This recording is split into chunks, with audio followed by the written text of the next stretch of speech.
Hi, this is Lucia with The Art of Love.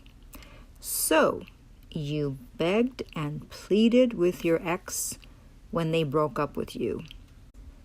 I know it's a natural instinct to do that when someone breaks up with you, because usually it's a surprise. It's not like they're going to announce it beforehand. By the way, tomorrow I'll be breaking up with you. So it's a shock. It's not what you expected. And of course, the first thing you want to do is to tell them to not break up with you, to beg and to plead them to stop. But you saw that it probably did not work.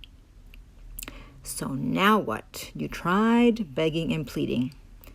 Well, now you have to do damage control.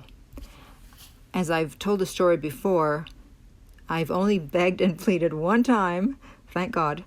I remember it well. I was 29 and it came as a shock. I wasn't expecting it. And of course it didn't work. And then luckily within a few hours, I smartened up and I said, wait a minute, what am I doing? Begging and pleading, what is this? And so when he called me a few days later just to check up on me to make sure I was okay, he probably thought I was had a split personality because I was the total opposite. I said, hey, how are you doing? I'm good. Thanks for checking up on me. Don't worry. Yes, it was a surprise, the breakup, but I'm good now. How are you doing? Of course, it was just a ploy, and it worked because then 2 weeks later, he called me up and he wanted to see me. We actually never did get back together, but it just goes to show you that you have to use reverse psychology. And so if you begged and pleaded, you have some damage control to do.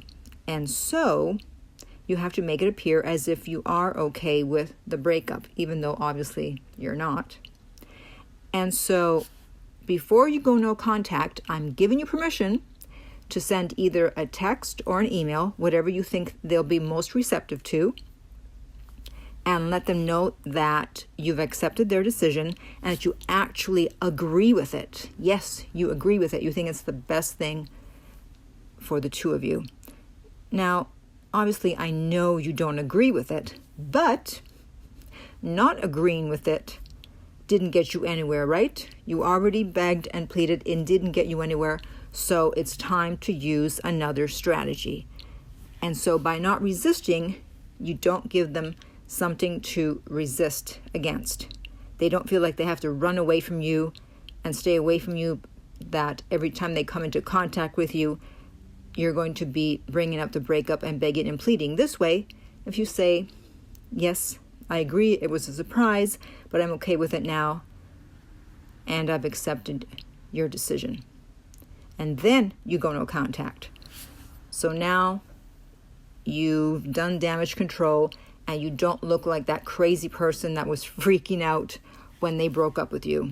Now it's like, okay, I had a little temporary lapse of insanity, shall we say, but now I'm back to normal.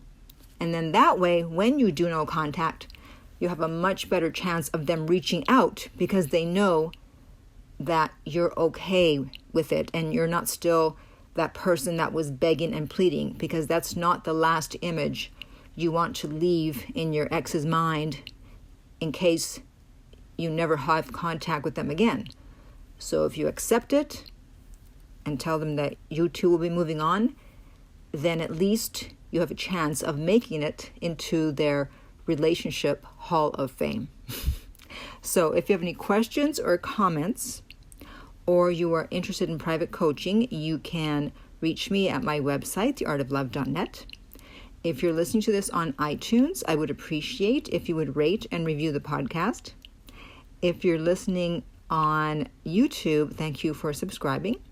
And finally, remember that love inspires, empowers, uplifts, and enlightens.